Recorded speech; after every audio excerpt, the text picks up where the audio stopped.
Welcome back to Cable 10 Live. From the newsroom to the bedroom, social media has made its mark in society and it's everywhere. So the question is social media affecting relationships and ultimately contributing to marital breakdown? Joining us on the show tonight to talk more about social media and its effects on relationships is Andrew Feldstein of the Feldstein Family Law Group. Thank you for joining us on the show this evening. Thank you for having me here. Okay, so social media, it is everywhere, from Instagram to Facebook.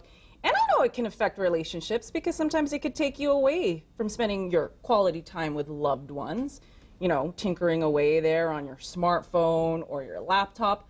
But can it actually contribute to marital breakdown? Sure it can. It depends what people are doing on it. Because social media can also extend over to dating websites. And what if you're on a dating website while you're still married? And you get caught? That's going to be a problem. So what is the #1 platform right now that is affecting relationships or marriages?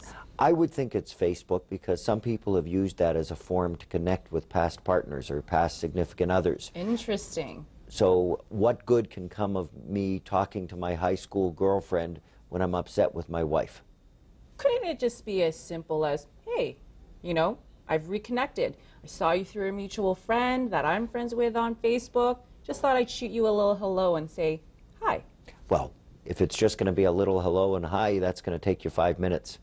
It's going to be very different if it becomes a nightly thing and you're not spending time with your partner or your spouse, and instead you're doing texts on Facebook or connecting with them over Facebook. So that's one way it can lead to problems. I've actually had cases where people have developed relationships with someone from other countries and wanted to leave their spouse to help sponsor someone from a third world country who was 20 years younger than them. All online. All online. Social media. All through social media, all thinking it's a good idea to give up their family because this new person will be so much better. Wow.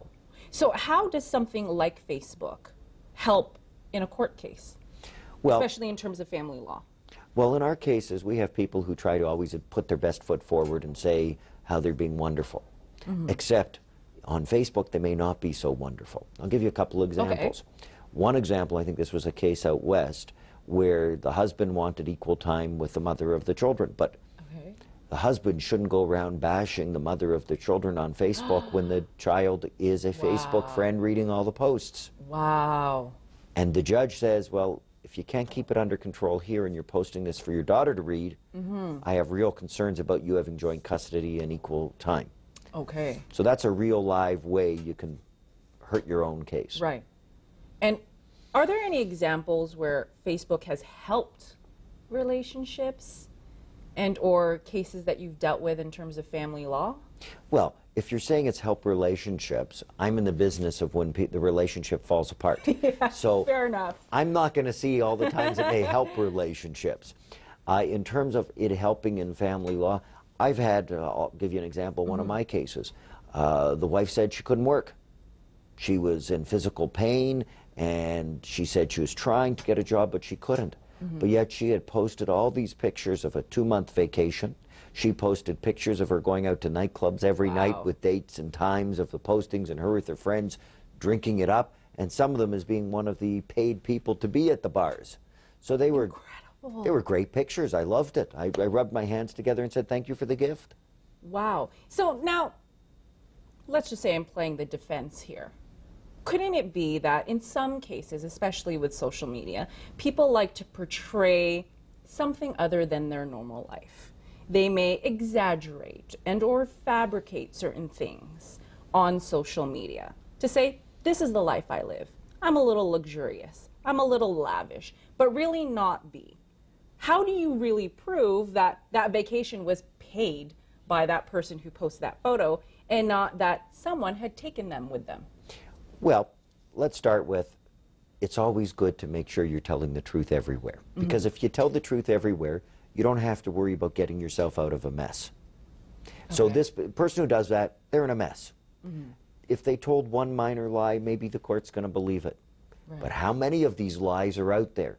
And the more lies and the more stories, whether it's showing yourself carrying the Holt Renfrew bags, or it's going on a private jet The more and more of those lies, the more unbelievable they become. So it's almost like Facebook has become some sort of notice board of what people are doing in their lives that could essentially backfire on them in cases like this. Absolutely. When I have a file and I'm against a self-employed individual, I look at their website, I find out if they have a Twitter account. If they're on Facebook, I ask my client, are you still Facebook friends with them? And if you are, go to town on it. If you're not, and they have 500 other friends, find one of the other friends to be monitoring their Facebook page. It's insane to think something like Facebook could be used now as evidence in a family law court case. Absolutely it could. For me, when I went through my divorce, my ex was my Facebook friend until recently, and I was always worried she's going to read all my posts about family law and start to use them against me. So mine are so public and open, there's no settings on it, but I thought, geez, she may come back and haunt me with some of my own quotes. So from a legal standpoint then, what tips can you give to our viewers who, you know, maybe Facebook savvy, avid on Facebook all the time, posting personal things? What tips can you give in regards to safeguarding you, your profile, your life on social media? Okay. First of all, it's social media. That means it's public. And the moment you post it, assume a judge is going to see it. Okay. Make that assumption. And that means don't post the Hope Renfrew pictures, don't post the partying pictures, don't post the going out. When you're going through a separation, until you have the agreement signed, don't post, unfriend your ex. Okay. Don't think, oh, I'm going to make my ex jealous by showing them, if I'm the payor of support, all the beautiful women I'm taking out, because then my ex is going to say, how can you afford all those meals and not paying me more support? Right. So all these things can come back to haunt you. So one of the things we tell all our clients, don't do it. Just don't do it for the next year or two of your life. Well, go on, read it. If you have the normal posts that a lot of people do, like, you know, wishing my mother happy birthday, or I wishing had this for person breakfast, great, whatever. And if you bought a, you know, even buying a new car, if you just think about it, if I'm saying I'm not making much money and I go out and buy a Porsche, I'm asking for problems if my ex sees it. If you're going to post that you bought a new car, better it be a used Honda Civic. Then it's going to go along with the fact you're starving. So it's safe to say it's published public information when it comes to posting profiles, statuses, information on social media sites. Just assume the other side's going to get it, because if you have a lot of friends, one of them is probably a better friend of your former spouse's and will give them that information. And if you hire an IT person, they may be able to get into it. Right. And you could actually get a court order on a very rare occasion to get access to all of their Facebook records. So again, it's amazing to know that social media has such a great effect on relationships, or actually marital breakdowns. How many in your caseload would you say Facebook or social media has benefited you in your cases? Well, in a lot of my cases, I go to websites even. If you consider a website social media, I want to read what the company is saying about itself. Right. Because they may be telling me business is horrible, things are terrible. Then I read their website. Business is great, they just took on new customers. It's completely inconsistent. Like I had one guy once said that his business hardly had any sales. Well, in getting to a deal, I said, but yet you said you've had 2,000 customers over a certain period of time. Your average customer is X amount of dollars. Therefore, I know you're not doing 20,000 a year, you're doing 200,000 a year. Wow. So you can really go to the websites and pull off some very helpful captions and information. Right. Even a LinkedIn profile. Somebody says, I'm unemployed. And I go on their LinkedIn profile.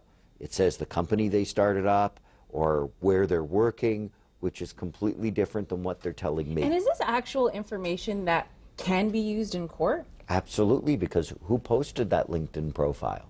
I'm going to ask them under oath, is that your LinkedIn profile? Yes. Right. Did you post it? Yes. Now it's admissible. But what if they've fabricated it? Then they're saying what if especially things like LinkedIn, what if they fabricated it to get more connections to come in, more people to bite and potentially network? And, you know, before we continue with that, I'm definitely going to hold that thought and that question, because we're going to talk more about this after the break. Again, we're talking about separation, divorce and social media and how it can affect relationships and possibly contribute to marital breakdown. More after the break here on Cable 10 Live.